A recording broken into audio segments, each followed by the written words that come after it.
Weapon Rogue, a solid deck in the current meta. It's actually the deck that I use to finish up my climb to Legend this season. Uncorrupt coming to you. I'm going to break the deck down, talk about the inclusions in the deck, then we'll get into some mulligans and some matchup specific type stuff. Diving into the deck here right off the bat. Typical Poison Rogue deck. The deck has changed just a little bit since the last iteration from United in Stormwind. I actually loved the deck in United in Stormwind, and one of the reasons why I wanted to start playing it is because the deck matches up so well against Mozaki Mage. They can't target your hero, they can't OTK you. And it was the same, of course, United in Stormwind, it was Quest Mage, but I think I had like a run of 22-0 with Poison Rogue against Mage. It's not going to be that consistent against Mozaki because Mozaki can go off a little bit earlier. Sometimes you're actually having to guess about when you're going to play that first Cloak of Shadows. Sometimes they just draw great, murder you. Looking at the deck here, we have a lot of tradable cards included in the deck. We've got the Cutlasses, the Extortions, and one Guild Trader. Most of the time you're just going to be trading these, looking to find your other stuff that are in the deck. Of course, we're loaded down with our poisons, Deadly Poison, Paralytic Poison, as well as Silverleaf. Those, of course, are key cards to be able to buff our weapons. Speaking of which, this version of the deck, I'm actually running one Self-Sharpening Sword, 2 Swan Tusk Shank. Shank is the one that you really want. I've got this one Self-Sharpening Sword in here. It's kind of like insurance. I know there's lists out there that are only running just the 2 Swan Tusks, but I feel like you need insurance against not drawing these because there's only 2 of these in the deck. I had a lot of games where I drew no weapon whatsoever, which is really hard to win, and in a lot of cases it's actually just straight up loss. Of course, we have our card draw here in the form of Cutting Class. We're almost always going to be playing these for free. And the deck tops out here at Shadowcrafter Scabs. We might as well call him Scams. This individual card is going to win you games. Resets the board, gives you basically a preparation, 2 mana discount, where you can think about it as having 2 extra mana every turn. Then, of course, putting the 2/4/2 Shadows in Stealth. So with the mulligan, what you're going to want to do is there's only 3 cards that you're looking for in the mulligan. They're the same cards every time in every matchup. Deadly Poison, Silverleaf Poison, Swan Tusk Shank. Don't keep anything else. You don't keep Sharpening Sword. You don't keep any other poisons, any card draw, nothing. Just those 3 cards. Deadly Poison, Silverleaf Poison, Swan Tusk Shank.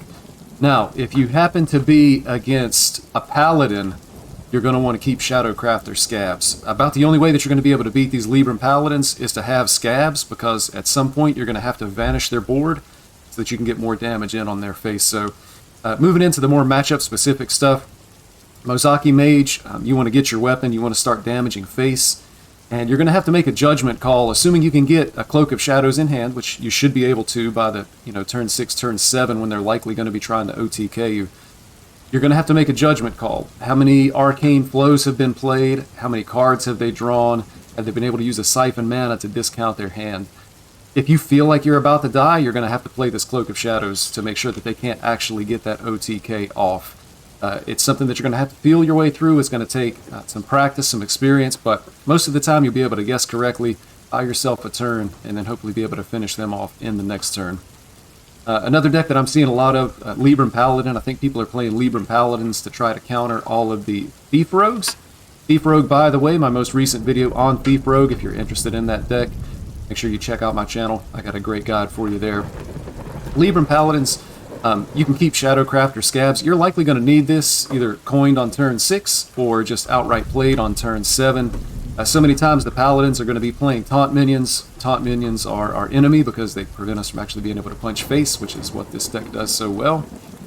So Scabs puts those back in their hand, lets you punch them in the face for a little bit more damage, and then likely you're going to be looking to finish them off with some type of hero power with the Scabs down, Guild Trader, and then things like Sinister Strike and Wicked Stab, the direct damage of the deck. Another common deck that I'm seeing is a lot of Shaman. Almost every version of Shaman is playing the Caverns that summons the 3/4 elemental that freezes. Having your face frozen obviously prevents you from being able to swing your weapon at your opponent's face.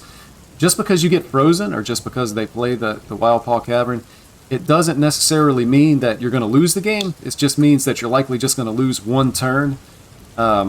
A lot of times you can actually Cloak of Shadows, and then they can't attack you, and then you'll be able to swing your weapon face the following turn. and you could cloak again or potentially play a Shadowcraft or Scabs to be able to banish the freezers back into their hand.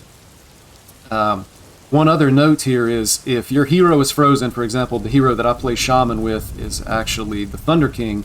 If the Thunder King is frozen and I have a weapon equipped, if you play Shadowcraft or Scabs because you're replacing your hero, you're actually unfrozen. So I'm the Thunder King, I'm frozen, I play Scabs. Oh, I can attack now with my, 6 or 7 damage weapon, as well as, putting those minions back in their hand and likely being able to attack again the next turn because they're not going to be able to freeze you without the 3/4s on the board to be able to freeze you. So that's not something that's going to come up very often, but just knowing that interaction is going to be able to get you some extra percentage points in that Shaman matchup. Actually very, very important. General game plan of the deck, on turn 3, you want to equip Swan-Tusk Shank. You have the coin, you can coin it out and maybe use prep to go ahead and get like a Silverleaf Poison on it. Most of the time you're going to be attacking face. This is really more of a face deck. There are going to be some judgment call situations though. You're going to have to think to yourself, how much damage is my opponent doing to me next turn, which is in the early turns is going to be represented by the minions on the board. And then how many minions can they add to the board to be able to hit me the following turn. So if there's 2 3-attack minions on the board, you can say, okay, I'm taking 6 damage next turn. And then they're likely going to add another 6 damage to the board, which means 12 the turn after that. I'm taking 18 damage. So at that point, you may say, well, I need to clear one of these minions because that's too much damage. I need to be able to buy an extra turn before I Cloak of Shadows, and so I need to attack that minion. You really want to try to Cloak of Shadows at the last possible minute to buy yourself as many turns as possible. If you do it too soon, you actually cost yourself a turn to be able to find that lethal. So it's going to be really important to turn which you use this and whether or not you trade. You can actually use your weapon, even a 5-6 damage weapon, you can attack a minion and you're still going to have plenty of damage to be able to lethal your opponent before they can kill you. But certain minions are so threatening you just can't take that repeated damage turn after turn. Again, it's going to be a judgment call. Start to play the deck. Once you get familiar with it and familiar with the matchups, then you'll know where those spots are. And at that point, it's going to be pretty easy to figure out. But so early on, play the Swan-Tusk, play poisons on it to be able to grow its durability, punch your opponent in the face, and then towards the end of the game, likely, you're going to be using Cloak of Shadows to avoid taking damage. You're going to be playing Scabs to avoid taking damage. And in a lot of games, you're actually just going to be laying down a Guild Trader and using, say, a Wicked Stab and a Sinister Strike to finish the opponent. So that's kind of the general game plan. Just another thing to think about.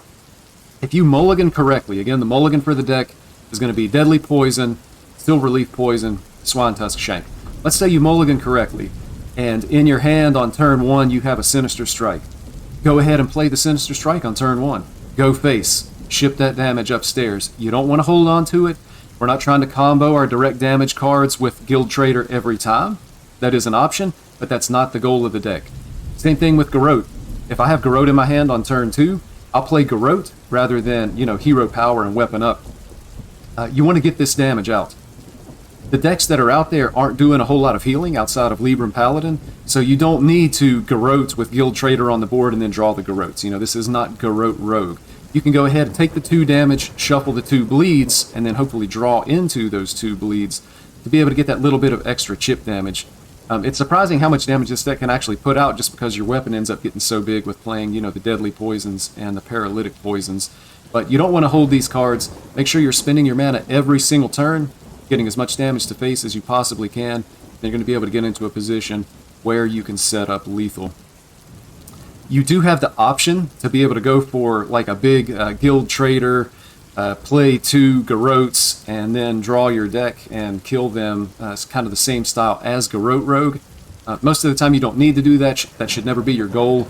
You can't do it on turn 6, turn 7 like an actual Garrote Rogue. You're probably going much later to like turn 10. But you are going to be able to draw your deck at some point, especially if you get the 2 Silverleaf Potions on your weapon. You're going to be playing these cutting classes for free. We've got Swindles in here, so you are going to be able to draw your deck. That is an option if you need that extra damage, but it should not be the goal of the deck. If you're going into the matchup saying, I'm going to Guild Trader on turn 10, turn 12 with an empty deck and play the Garrotes and trade a Cutlass to kill my opponent, you just got the wrong idea. That's not the way this deck is. So get in there. Deadly Poison, Silverleaf Poison, Swine Tusk Shank, equip your weapon, punch your opponent in the face, blow him away with the wicked stabs, win your way right on up the ladder. Thank you for watching. If you've enjoyed the video, please hit that like button. If you really, really enjoyed the video, consider hitting that subscribe button. Thank you. Good luck on the ladder.